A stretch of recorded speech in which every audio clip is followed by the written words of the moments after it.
और हमारे साथ वारिस पठान जी खुद जुड़े हुए हैं बातचीत करने के लिए। बहुत स्वागत है आपका वारिस पठान जी इंडिया न्यूज पर। सर, सबसे पहले तो ये बताइए, ये जो पूरा प्रदर्शन रहा है इसको कैसे देखते हैं AIMIM की तरफ से? देखिए, सबसे पहले तो मैं अल्लाह सुब्हानहू तआला का शुक्रिया अदा करता हूँ जिन्होंने हमको इज़्ज़त से नवाजा और हमको वहाँ पर सीमांचल में 5 सीटों के ऊपर कामयाबी मिली। मैं शुक्रिया अदा करता हूँ सीमांचल की उन तमाम आवाम का जिन लोगों ने भर भर के हमको दुआओं से, मोहब्बतों से, वोटों से नवाजा, जिनकी बदौलत हम 5 सीट पर कामयाब हुए। उन्होंने दिखा दिया कि हम असद ओवैसी साहब की क़यादत को मानते हैं और हम डेवलपमेंट, विकास और उस सीमांचल को इतने सालों से पीछा छोड़ दिया था, उसको आगे ले जाने के लिए मजलिस का साथ दे रहे। और ये हम तो और सीटों पे जीत रहे थे मैडम। अब आप देखिए, बलरामपुर का मैं आपको किस्सा बताऊंगा जहाँ पे हमारे एडवोकेट आदिल हसन थे। 80,000 वोट लिया उन्होंने, उसके बाद रिकाउंटिंग में 389 वोटों से वो हार गए। अब मुझे बताइए, इनकी हार का जिम्मेदार कौन था? किसने उनके वोटों को काट दिया? कौन है ये जो बी टीम सी टीम बोलने वाले? तब सीमांचल की आवाम को फैसला करना है कि कौन बी टीम में, कौन सी टीम में, कौन डी टीम में। हम तो अच्छा, वारिस पठान जी, सर ये जो पूरा प्रदर्शन आप लोगों का रहा है, आप कह भी रहे हैं कि रोक लगाने का किसने षड्यंत्र रचा? जी, अच्छा सर, आप ये कह रहे हैं कि ये प्रदर्शन बहुत अच्छा रहा, लेकिन सर आपको नहीं लगता है कि अब आप और बेहतर कर सकते हैं? क्योंकि कहीं ना कहीं बिहार की जनता का सपोर्ट आपको मिला है, पिछली बार भी मिला था। ये बात अलग है कि 4 जो है विधायक वो बाद में चले गए आरजेडी में, लेकिन सर प्रदर्शन तो आप लोगों का बेहतर रहा और आप लोग और अच्छा लड़ सकते हैं। क्योंकि इस सुनामी में जो एनडीए की आई है उसके बावजूद अगर AIMIM इस तरह का प्रदर्शन कर रही है, मतलब जनता का भरोसा तो है इन पर। ये बिल्कुल हम लोग जीते हैं 5 सीट के ऊपर, और बाकी जो सीटों के ऊपर हमको कामयाबी नहीं मिली वहाँ का समीक्षण करेंगे, क्या हुआ, क्यों पब्लिक ने वोट नहीं दिया, जो भी है पार्टी बैठ के उसका समीक्षण करती है ना हमारे में। हम किसी पे इल्ज़ाम नहीं ढकेल देते कि भाई ये हो गया वो हो गया, लेकिन हमारे साथ तो जो हुआ मैं आपको बता रहा हूँ ना, 389 वोट से एक आदमी को हरा दिया। यही जो हमको इल्ज़ाम लगाते थे, यही वो जो आ रहे थे, इमरान शायर आया कि वहाँ पे गालियाँ जो बक रहे थे उनको पब्लिक ने जवाब दे दिया। वही पप्पू यादव जो थे ठोक ठोक के छाती बोल रहे थे कि अगर अमर से अख्तर ईमान जीत गए तो मैं सियासत छोड़ दूंगा। तो मैं पप्पू यादव को आपके माध्यम से बोलना चाहता हूँ, आपको तो सियासत छोड़ देना चाहिए। अख्तर ईमान तो 40,000 की वोट से मार्जिन से जीत गए, और आप जिसके लिए बैटिंग कर रहे थे, फील्डिंग कर रहे थे, कांग्रेस वाला वो तो तीसरे पोजीशन पे आया। रेजिग्नेशन कब दे रहे हो आप बताइए? संस्थापक उन्होंने भी ये कहा था कि अगर जेडीयू को 25 से ज्यादा सीटें आ गई तो मैं राजनीति छोड़ दूंगा। ये बातें तो राजनीति में होती हैं, लेकिन सर एक बात बताइए, क्या आप लोगों ने जिस तरीके से चुनाव लड़ा ये एक बड़ी वजह है आरजेडी की, या फिर कहा जाए महागठबंधन की इस तरह की हार की?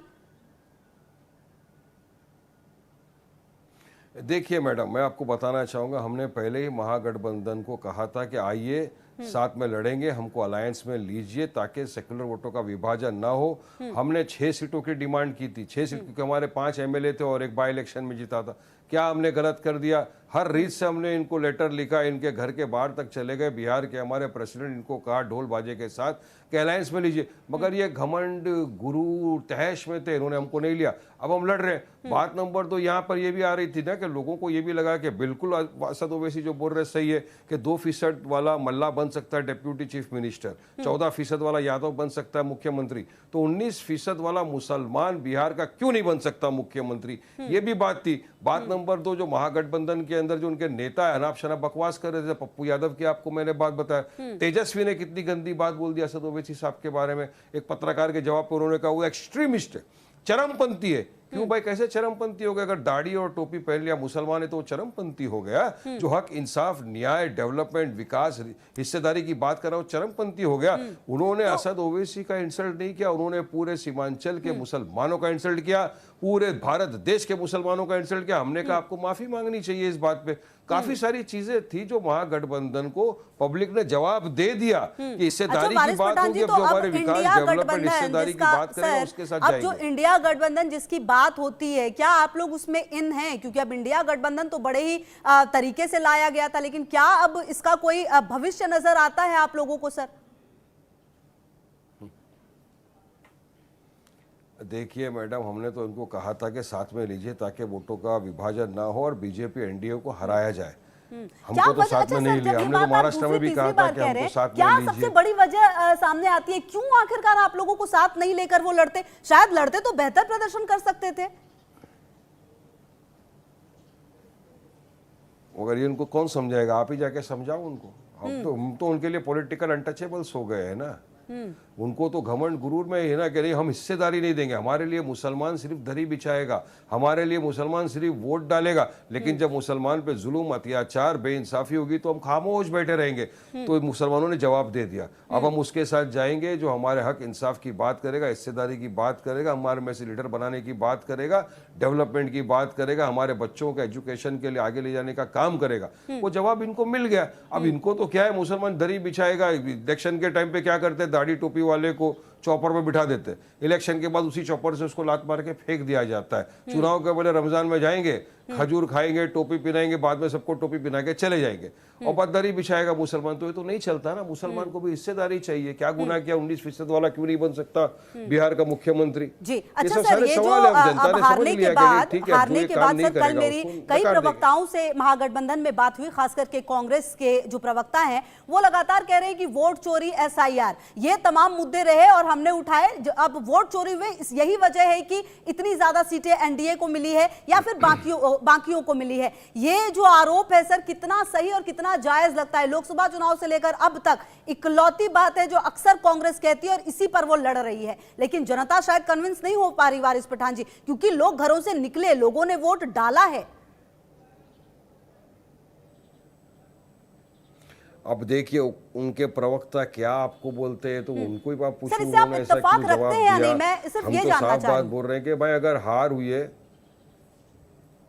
देखिए एसआईआर का जब आया था मुद्दा, मैं आपको बताऊं मैडम, एसआईआर का जब मुद्दा आया था तो हमने कहा था कि एसआईआर करिए, हमको उससे आपत्ति नहीं है, लेकिन जो उसमें प्रतिक्रियाएं थी ना, ये डॉक्यूमेंट दो, वो डॉक्यूमेंट दो, हमको उस पर ऑब्जेक्शन था, क्योंकि उतने सारे डॉक्यूमेंट कोई नहीं दे सकता था, उसकी नागरिकता छीनने का, वोटर राइट छीनने का डर था।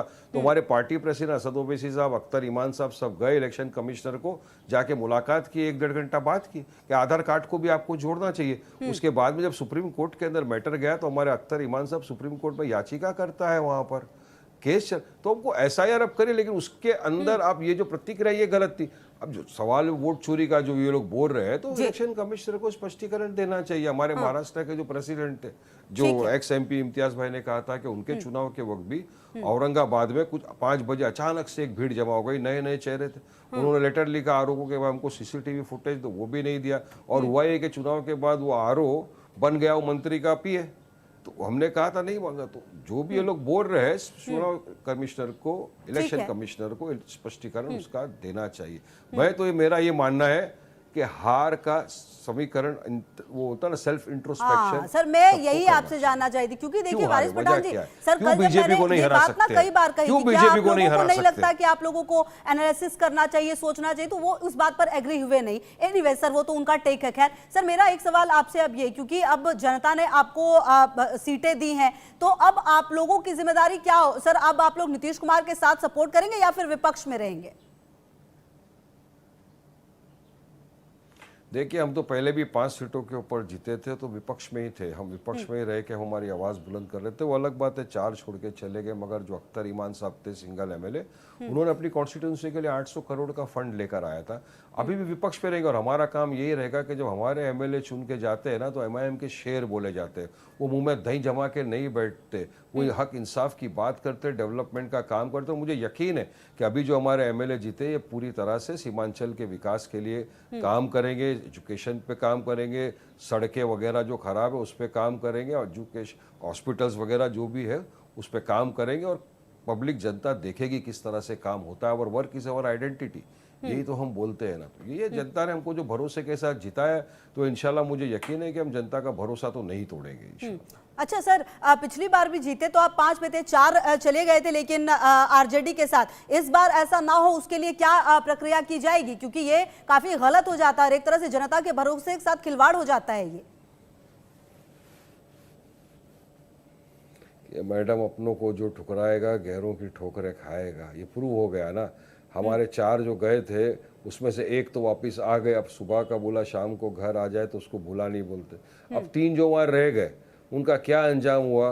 3 में से तो उन्हें टिकट नहीं दिया उनको लड़ने के लिए, और एक को जिसको टिकट दिया वो 4थे नंबर पे आया हमारे कैंडिडेट के सामने। 4था नंबर हमारा कैंडिडेट जीता जोकीहाट से, और उनका हारा। तो अब ये तो एग्जाम्पल सेट है सबके सामने कि तुमने गद्दारी की, तो ऊपर वाले ने तुमको उसका बराबर नतीजा दे दिया। आरजेडी को भी समझ में आ गया कि तुम हमारे तोड़ के लेके गए, तुमको फायदा क्या हुआ, नुकसान ही नुकसान हुआ।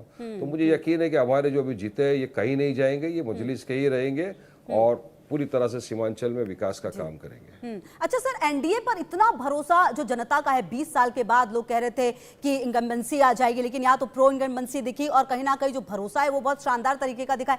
क्या वजह सर लगती है आपको कि इस तरीके की जीत यहाँ के लोगों ने दी है? 10% ज्यादा वोटिंग हुई थी 2020 के मुकाबले इस बार।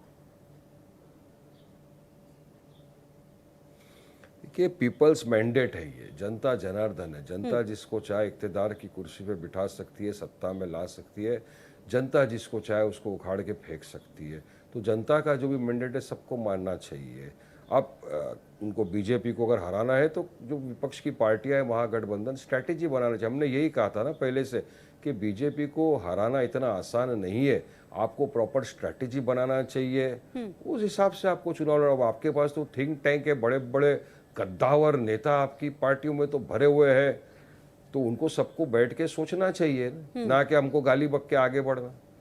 आप सोचिए आपकी हार की वजह क्या है, प्रॉपर स्ट्रेटेजी बनाइए और हराइए बीजेपी। अच्छा सर, जो आपको जिस तरीके से बिहार की जनता ने प्यार दिया है, आने वाले समय में क्या सर यही स्ट्रैटेजी और इसी मॉडल के तहत जिसको लेकर आप लोग चले हैं, क्या उत्तर प्रदेश में, पश्चिम बंगाल में भी देखने को मिलेगा कि AIM शानदार तरीके से चुनाव लड़ेगी क्या वहां पर भी? देखिए, जिस तरह से संविधान ने मुख्तलिफ सियासत पार्टियों को अधिकार दिया है चुनाव लड़ने का, उतना ही अधिकार हमको भी है। पूरे भारत देश में हम कहीं पर भी चुनाव लड़ सकते जाकर। अब यूपी है, बंगाल है, यूपी में हमारी पूरी यूनिट है। हम चुनाव पिछली मर्तबा भी लड़ चुके हैं वहाँ पर, इस मर्तबा भी लड़ेंगे इंशाल्लाह। और पूरी हमारी कोशिश यही रहेगी कि हमारे कैंडिडेट जीते और यूपी की असेंबली में जाए। पूरी मेहनत करेंगे, पब्लिक के सामने जाएंगे, उनके मुद्दों को लेकर जाएंगे और बात करेंगे। और फिर पब्लिक के हाथ में है किसको एक्सेप्ट करती है, किसको नहीं करती। पर हमको यकीन है कि इंशाल्लाह यूपी की भी आवाम हो या देश भर की आवाम ने असद ओवैसी साहब को अपना नेता माना है और मजलिस पर भरोसा करना शुरू किया है। ठीक है सर, बहुत शुक्रिया आपका वारिस पठान जी हमारे साथ बातचीत करने के लिए और जुड़ने के लिए।